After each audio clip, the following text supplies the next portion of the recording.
Allot மணி சேனலுக்கு வருக வருக. நான் செபி ரெஜிஸ்டர்டு ஃபினான்ஷியல் அட்வைசர் கிடையாதுங்க. நான் எஜுகேஷனல் பர்பஸுக்காக என்னுடைய பர்சனல் எக்ஸ்பீரியன்ஸை நான் ஒரு 20 வருஷமாக மார்க்கெட்டில் இருக்கேன். அதை தான் உங்கள்கிட்ட ஷேர் பண்ணுறேன். நீங்கள் எந்த முடிவு எடுக்கிறதா இருந்தாலும் உங்கள் நிதி ஆலோசகரை அணுகி அதுக்கப்புறம் பணத்தை போடுறதை பற்றி முடிவு பண்ணுங்கள். நன்றி. அலாட் மணி சேனலுக்கு வருக வருக. இந்த சேனலுக்கு இன்னும் நீங்கள் சப்ஸ்கிரைப் பண்ணலைன்னா தயவு செஞ்சு சப்ஸ்கிரைப் பண்ணிக்கோங்க. பெல் பட்டனையும் கிளிக் பண்ணிக்கோங்க.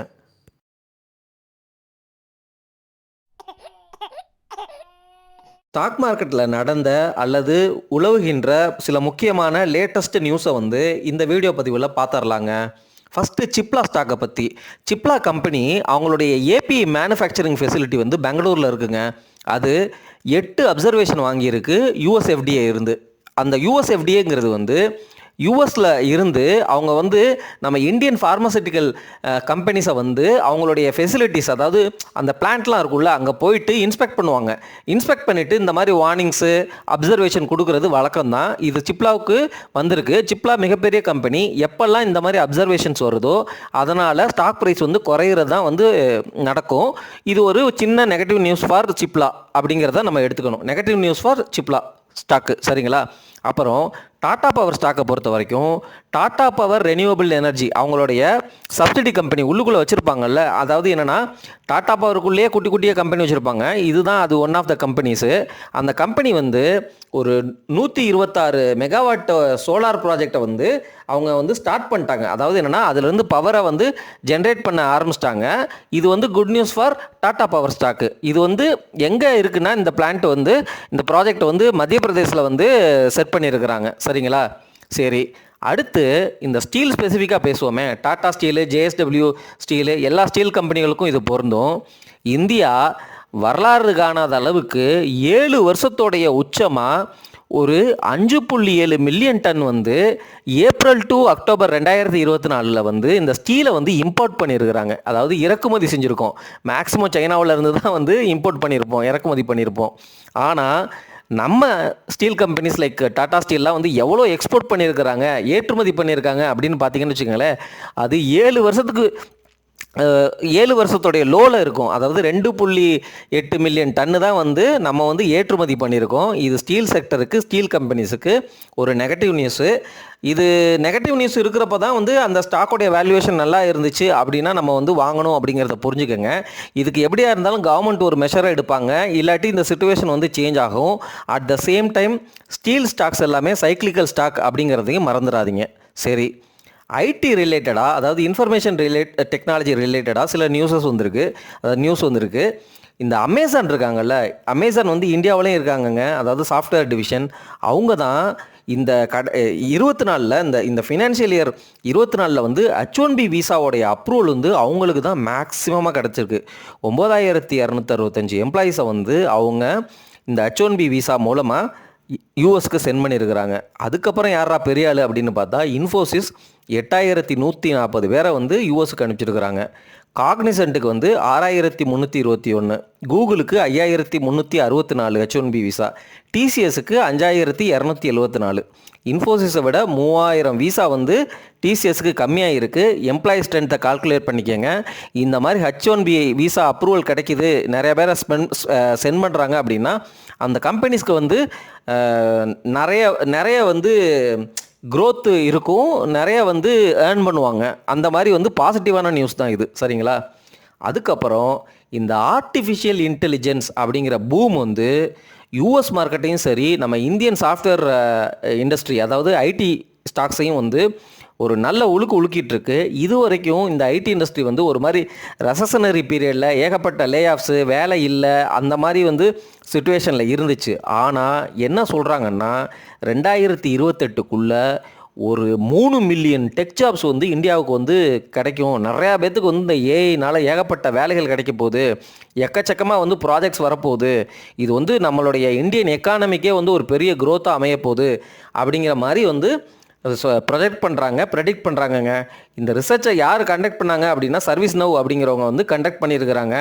எந்தெந்த ஏரியாலலாம் இந்த மாதிரி க்ரோத் இருக்க போகுதுன்னா, இந்த ஏஐலே இந்த சாஃப்ட்வேர் டெவலப்மெண்ட்டில் டேட்டா இன்ஜினியரிங் அந்த மாதிரி ஏரியாஸ்லாம் இருக்குது. அவங்க என்ன பண்ண போகிறாங்கன்னா ட்ரெயின் பண்ணி அப்ஸ்கில் பண்ணி அதுக்கப்புறம் வந்து எம்ப்ளாய்மெண்ட் ஆப்பர்ச்சுனிட்டி கொடுக்க போகிறாங்க அப்படிங்கிற மாதிரிலாம் வந்து டாக்ஸ் போயிட்டுருக்கு, which is very very good for Indian software companies. யாரெல்லாம் ஏஐயில் வந்து இன்வால்வ் ஆயிருக்கான்னு பாருங்கள். எப்படியா இருந்தாலும் இன்ஃபோசிஸ், டிசிஎஸ், விப்ரோ இந்த மாதிரி கம்பெனிஸ்லாம் இந்த ஆப்பர்ச்சுனிட்டிஸில் அவங்களும் உள்ளே புகுந்து எடுத்துருவாங்க. அவங்களாம் வந்து அவ்வளோ சீக்கிரம் விட்டுற மாட்டாங்க. எப்படியா இருந்தாலும் அவங்களுடைய ஷேரை அவங்க எடுத்துருவாங்க. சரிங்களா? நம்ம ஆர்பிஐ டெபுட்டி கவர்னர் மைக்கேல் டெபப்ரட்டா அப்படின்னு ஒருத்தர் இருக்கிறாரு. அவரை பற்றி நீங்கள் கேள்விப்பட்டிருக்க மாட்டீங்க. சக்திகாந்தா தாஸ் தான் வந்து நம்ம பார்த்துருப்போம். இந்த பிக்சரில் பார்த்துக்கோங்க. இவர் தான் மைக்கேல் டெபப்ரட்டா. இவர் என்ன சொல்கிறாருன்னா, ஜென்ஏஐ அப்படிங்கிற ஒரு ஏரியா இருக்குது. அதாவது ஆர்டிஃபிஷியல் இன்டெலிஜென்ஸ் கீழே வரும். இது ஜென்ரேட்டிவ் ஆர்டிஃபிஷியல் இன்டெலிஜென்ஸ் அப்படிங்கிறது தான் இதுக்கு அர்த்தம். இது வந்து என்ன பண்ணுன்னா, அதாவது மெஷினே வந்து ஆட்டோமேட்டிக்காக புது புது கண்டென்ட்டை வந்து கிரியேட் பண்ணும். ஃபார் எக்ஸாம்பிள் வந்து இப்போ நம்மலாம் வந்து ஒரு சயின்ஸை படிச்சுட்டு அல்லது ஒரு நாலேஜு ஒரு லாங்குவேஜை படிச்சுட்டு அதிலேருந்து நம்ம வந்து கோட் அடிப்போம்ல, இல்லை வந்து ஒரு புதுசாக ஒரு விஷயம் பண்ணுவோம்ல, ப்ரெசன்டேஷன். ஃபார் எக்ஸாம்பிள் ஒரு சப்ஜெக்டை படிச்சுட்டு நான் வந்து டீச் பண்ண போகிறேன்னா நான் ஒரு ப்ரெசன்டேஷன் ரெடி பண்ணுவேன் என்னுடைய ஐடியாவுக்கு ஏற்ற மாதிரி. சரிங்களா? இது அதாவது I am generating my own content by learning the subject அப்படிங்கிறது தான் ஜென்ஏஐ. இந்த ஜென்ஏஐயை வந்து மெஷினே பண்ணும். இந்த டெக்னாலஜி, இந்த அடாப்ஷன் வந்து குளோபலோடைய ஜிடிபியிலேயே ஒரு 10 ட்ரில்லியன் டாலர்ஸை வந்து 3 வருஷத்தில் ஆட் பண்ண போகுது அப்படின்னு சொல்கிறாருங்க. இந்தியாவுக்கு இது மூலமாக ஒரு 438 பில்லியன் கிட்ட இந்தியாவோடைய ஜிடிபியில் வந்து 2029-30க்குள்ளே அடிஷ்னலாக ஆட் ஆகிறதுக்கு சான்ஸ் இருக்குது அப்படிங்கிற மாதிரி ப்ரொஜெக்ட் பண்ணுறாரு. அது மட்டும் இல்லாமல் நம்ம இந்தியாவுடைய டிஜிட்டல் எக்கானமி வந்து பார்த்திங்கன்னு வச்சுக்கோங்களேன், ஒரு 10% நம்மளுடைய ஜிடிபிக்கு இப்போ கான்ட்ரிபியூட் பண்ணிகிட்ருக்கு. ஆனால் 2026க்குள்ளேயே 20% அது கான்ட்ரிபியூட் பண்ணும், அந்த பொட்டன்ஷியல் இருக்குது அப்படிங்கிற மாதிரி ஆர்பிஐ டெபுட்டி கவர்னர் சொல்கிறாரு. அது மட்டும் இல்லாமல் நம்ம இந்தியன் ஐடி செக்டர், நம்ம இந்தியன் சாஃப்ட்வேர் எம்ப்ளாயீஸ் எல்லாம் வந்து இந்த ஏஐ பூமை புரிஞ்சுக்கிட்டு அவங்களுக்கு ஏற்ற மாதிரி அந்த டெக்னாலஜிக்கு வந்து தன்னை அடாப்ட் பண்ணிகிட்ருக்காங்க. அந்த ஸ்ட்ரென்த்தும் வந்து நல்லா க்ரோ ஆகிட்டுருக்கு அப்படிங்கிற மாதிரி இவர் வந்து பேசியிருக்கிறாருங்க RBI deputy governor, which is a very very good sign for இந்தியாவோடைய ஐடி செக்டர், இந்தியாவோடைய ஐடி ஸ்டாக்ஸுக்கு அப்படிங்கிறத நம்ம புரிஞ்சுக்கணும். இது எல்லாமே பார்த்திங்கன்னா லாங் டேர்ம், இது எல்லாமே மேக்ரோ ஃபேக்டர்ஸ். இதெல்லாம் எடுத்தோம் கவுத்தோம் அப்படின்னு சொல்லிட்டு நாளைக்கே ஐடி ஸ்டாக்ஸ்லாம் ஏறிடாதுங்க. It will take its own sweet time அப்படிங்கிறத நம்ம புரிஞ்சுக்கணும். நம்ம இந்த விஷயத்தை எதுக்கு ஷேர் பண்ணுறோன்னா, லாங் டேர்ம் இன்வெஸ்டருக்கு பெனிஃபிட்டாக இருக்கும் அப்படிங்கிறதுக்காக ஷேர் பண்ணுறோம். ஓகே, ஆர்பிஐ வந்து எஸ்பிஐ, ஹெச்டிஎஃப்சி பேங்க்கு, ஐசிஐசிஐ பேங்க்கை தான் 2 பிக் டு ஃபெயில் பேங்க்ஸ் அப்படின்னு வந்து அனௌன்ஸ் பண்ணியிருக்காங்க. அதை கன்ஃபார்மும் பண்ணியிருக்கிறாங்க. சரிங்களா? இப்போது இந்த டொமஸ்டிக் சிஸ்டமிக்கலி இம்பார்ட்டன்ட் பேங்க்ஸ் அப்படிங்கிறது ஆர்பிஐ வந்து எப்போவுமே ஒரு பக்கெட் மாதிரி வச்சுட்டு இந்த டிஎஸ்ஐபி அப்படின்னு சொல்லுவாங்க. இந்த பக்கெட்டில் எஸ்பிஐ, ஹெச்டிஎஃப்சி பேங்க்கு, ஐசிஐசிஐ பேங்க்கு 3மே இருக்குது. அதாவது என்னென்னா, நம்ம இந்தியாவுடைய பேங்கிங் சிஸ்டமிக்கலி ஸ்ட்ராங்காக இருக்கணும் அப்படின்னா இந்த பக்கெட்டில் இந்த 3 பேங்க்குமே இருக்கிறாங்க. சரிங்களா? அதனால் அவங்களுடைய காமன் ஈக்விட்டி டயர் 1 கேபிட்டலை இன்னும் ஒரு 0.2% வந்து இன்க்ரீஸ் பண்ணுங்க அப்படிங்கிற மாதிரி ஆர்பிஐ வந்து இந்த 3 பேங்க்குக்கும் வந்து நோட் பாஸ் பண்ணியிருக்கிறாங்க. சரிங்களா? இது என்னென்னா, ஒவ்வொரு பேங்க்குமே டியர் 1 கேபிட்டல்னு வச்சுருப்பாங்க. அதாவது என்னென்னா, அவங்களுடைய டே டு டே ஆப்ரேஷன்ஸை ரன் பண்ணுறதுக்கு ஏதாவது லாஸ் வந்துச்சுன்னா இந்த டியர் 1 கேபிட்டலில் இருந்து அதை வந்து ரெக்கவர் பண்ணுவாங்க, இல்லை பஃபர் மாதிரி வந்து வச்சுருப்பாங்க. சரிங்களா? இப்போ என்ன சொல்கிறாங்கன்னா, நீங்கள்லாம் சிஸ்டமிக்கலி இம்பார்ட்டன்ட் பேங்க்கு, அதனால் நீங்கள் கரண்ட்டாக வச்சுருக்கிற பர்சன்டேஜிலேருந்து 0.2% வந்து இன்க்ரீஸ் பண்ணுங்கள் அப்படின்னு சொல்கிறாங்க. இப்போ எஸ்பிஐ வந்து 0.4, 0.6 வச்சுருக்கிறாங்க. அதை 0.8 வந்து மாற்றிடுவாங்க. அதே போல் ஹெச்டிஎஃப்சி பேங்க்குக்கு இது 0.4% மாறிடும். அந்த மாதிரி வந்து சொல்கிறாங்க. இந்த டொமஸ்டிக்கலி சிஸ்டமிக்கலி இம்பார்ட்டன்ட் பேங்க்கு அப்படின்னு சொல்கிறப்போ இது positive news for SBI, HDFC பேங்க்கு, ஐசிஐசிஐ பேங்க்கு. ஆனால் இந்த டியர் 1 கேபிட்டலுக்கு இந்த 0.2% வந்து எக்ஸ்ட்ராவாக ஆட் பண்ணணும் அந்த ரிசர்வ் அப்படிங்கிறப்போ அது வந்து என்ன ஆகும்னா ஸ்லைட்டாக ஒரு நெகட்டிவ் தான். கரெக்டுங்களா? ஏன்னா அந்த காசை வந்து அந்த காசுக்கு கம்மியான வட்டி கிடைக்குமா இருக்கும், இல்லை வந்து அந்த காசை வந்து இவங்களால் லென் பண்ண முடியாது. சரிங்களா? அந்த மாதிரி புரிஞ்சுக்கோங்க. சரியா? அடுத்து வந்து இந்த ஸ்டேட் பேங்க் ஆஃப் இந்தியா வந்து ஒரு 10,000 கோடிக்கு ஆல்ரெடி வந்து ஒரு 20,000 கோடிக்கு ஆல்ரெடி ஒரு இன்ஃப்ராஸ்ட்ரக்சர் பாண்டு போட்டாங்க.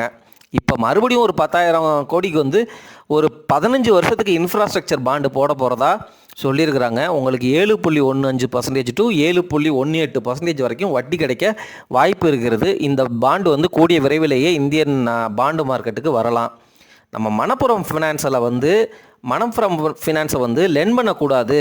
அதாவது மணப்புரம் ஃபினான்ஸுக்கு உள்ள மைக்ரோ ஃபினான்ஸ் ஒரு கம்பெனி இருக்குது, சப்சிடி கம்பெனி. அந்த கம்பெனி பேர் ஆசீர்வாத் மைக்ரோ ஃபினான்ஸ். அவங்கள லென் பண்ணக்கூடாது அப்படிங்கிற மாதிரி, புதுசாக லோன் கொடுக்கக்கூடாது அப்படின்னு சொல்லிட்டு ஆர்பிஐ வந்து ரெஸ்ட்ரிக்ட் பண்ணாங்க. ஏன்னா மைக்ரோ ஃபினான்ஸுங்கிறது ஏழை எளிய மக்களுக்காக, சின்னவங்களுக்காக கொடுக்குறது. அவங்க இஷ்டத்துக்கு வந்து ஏகப்பட்ட ஹை இன்ட்ரெஸ்ட் ரேட்டில் வந்து லோன்ஸ் வந்து டிஸ்பஸ் பண்ணியிருக்கிறாங்க இந்த பீரியடில். இப்போ ஆர்பிஐ வந்து அதனால் வந்து புதுசாக லோன் கொடுக்கக்கூடாது, நீங்களாம் வந்து ஏகப்பட்ட வட்டி கலெக்ட் பண்ணியிருக்கீங்க அப்படிங்கிற மாதிரி வந்து சொல்லியிருந்தாங்க. இதனால் இப்போ இந்த ஆசீர்வாத் மைக்ரோ ஃபினான்ஸு, அதுக்கப்புறம் வந்து அரோகன் ஃபினான்சியல் அப்படிங்கிற மாதிரி கம்பெனிஸ்லாம் வந்து என்ன பண்ணியிருக்கிறாங்கன்னா, அவங்களுடைய வட்டி விகிதத்தை 300 பேசிஸ் பாயிண்ட், கிட்டத்தட்ட 3% வந்து குறைச்சிருக்கிறாங்க. Which is very very good news. இந்த மாதிரிலாம் பண்ணாங்கன்னா அந்த மணப்புரம் ஃபினான்ஸோடைய பேனை ஆர்பிஐ எடுத்துருவாங்க. எடுத்தோடனே இவங்கெல்லாம் புதுசாக வந்து மறுபடியும் வந்து லோனை வந்து கொடுக்க ஆரம்பிச்சிருவாங்க. மணப்புரம் ஃபினான்ஸோடைய ஸ்டாக் வந்து மறுபடியும் ஏற ஆரம்பிச்சிடும். ஆனால் கோல்டோடைய ப்ரைஸ் குறைஞ்சிச்சின்னா அது குறையும், அதை புரிஞ்சுக்கோங்க சரிங்களா. இப்போ ட்ரம்ப் வந்துருக்கிறாரு, இன்னும் 3 மாதத்துக்கு அப்படியே குறைஞ்சே தான் இருக்கும் அப்படிங்கிற மாதிரி பேசிகிட்டு இருக்கோம். இன்னும் குறைஞ்சிச்சு அப்படின்னா அந்த மணப்புரம் ஸ்டாக் வந்து குறையும். ஆனால் கோல்டோடைய ப்ரைஸ் ஏறிச்சு, இவங்களுடைய பிஸ்னஸ் நல்லா பண்ணிச்சு, இந்த ஆசீர்வாதோடைய ப்ராப்ளமும் சால்வ் ஆயிடுச்சு அப்படின்னா மணப்புரம் ஃபினான்ஸ் வந்து மறுபடியும் வந்து ஸ்டாக்கு மேலே போயிருங்க. அதுக்கப்புறம் இந்த பாஷ் கம்பெனி இருக்குல்ல, ரொம்ப நிஷ்ஷான சூப்பரான கம்பெனி. அவங்க வந்து நல்ல ரிசல்ட் வந்து அனௌன்ஸ் பண்ணியிருக்கிறாங்க. ஒரு ஸ்டெடியான ஆப்ரேஷனல் பெர்ஃபார்மன்ஸ் அப்படிங்கிற மாதிரி வந்து மார்க்கெட்டில் அவங்க ரீசெண்டாக அனௌன்ஸ் பண்ண ரிசல்ட்டு நல்லா இருக்குது அப்படிங்கிற மாதிரி நியூஸ் போயிட்டுருக்கு. உங்களுக்கு சப்போஸ் பாஷோடைய ஷேர் வச்சுருக்கீங்க, அதெல்லாம் 32,000 என்னமோ வச்சுருக்க மாட்டீங்கன்னு நம்புகிறேன். டீட்டெயிலாக அனலைசிஸ் வேணும்னா சொல்லுங்கள், போடுறேங்க. நன்றி. நம்ம கன்சியூமர் ப்ரைஸ் இன்ஃப்ளேஷன் வந்து 6.2% போயிடுச்சுங்க இந்த அக்டோபர் மாதத்தில். ஃபெஸ்டிவல் சீசன்னால் போயிருக்கும், பட் முன்னாடியே சொன்னாங்கன்னா அக்டோபரில் குறைஞ்சிரும் அப்படிங்கிற மாதிரி சொன்னாங்க. இந்த இன்ஃப்ளேஷன் அந்த ரேஞ்சு வந்து என்னென்னா, நம்ம இந்தியாவை பொறுத்த வரைக்கும் 2 to 6%. முன்னாடியெல்லாம் 2% தான், 2 to 4%ன்னு நினைக்கிறேன். இல்லை 2%க்கு கீழே இருக்கணும், 2% மெயின்டைன் பண்ணணும் அப்படிங்கிற மாதிரி ரகுராம் ராஜன் அவங்க பீரியடில் இருந்துச்சு. அதுக்கப்புறம் வந்து அதை சேஞ்ச் பண்ணி 2 to 6% அப்படிங்கிற மாதிரி வந்து ஒரு ரேஞ்சை ஃபிக்ஸ் பண்ணாங்க. இப்போ இந்த 6.2, அதாவது பார்டரை விட, அதை ரேஞ்சை விட தாண்டி இருக்கிறதுனால ஆர்பிஐனால் வந்து ரேட்டை வந்து கட் பண்ண முடியாது. இப்போ கூடிய விரைவில் கட் பண்ண மாட்டாங்க அப்படிங்கிறது தான் வந்து ஒரு எக்ஸ்பெக்டேஷன். இந்த விலைவாசிக்கு காரணம் என்ன அப்படின்னா ஃபுட் இன்ஃப்ளேஷன் தான். அப்போ ஃபெஸ்டிவல் கிடையாது.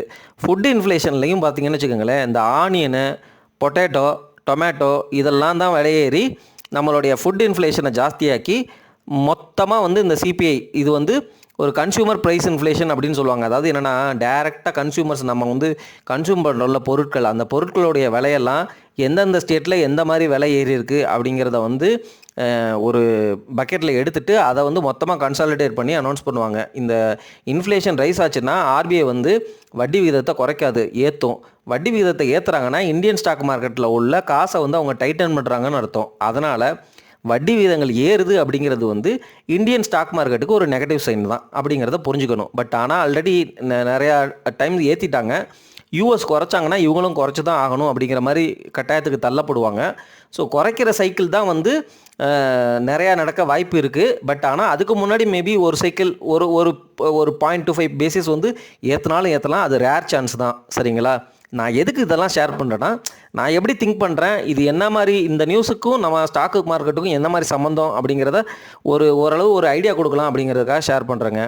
அப்புறம் அலம்பிக் ஃபார்மா வந்து ஒரு அப்ரூவல் வந்து வாங்கியிருக்கிறாங்க. ஒரு ஃபைனல் அப்ரூவல் வந்து அந்த யூஎஸ் எஃப்டிஏ கரெக்டுங்களா, அவங்க தான் வந்து அந்த யூஎஸ் அந்த இன்ஸ்பெக்ஷன் அந்த ரெகுலேட்டரி அத்தாரிட்டி அவங்க தான் வந்து இன்ஸ்பெக்ட் பண்ணுவாங்க.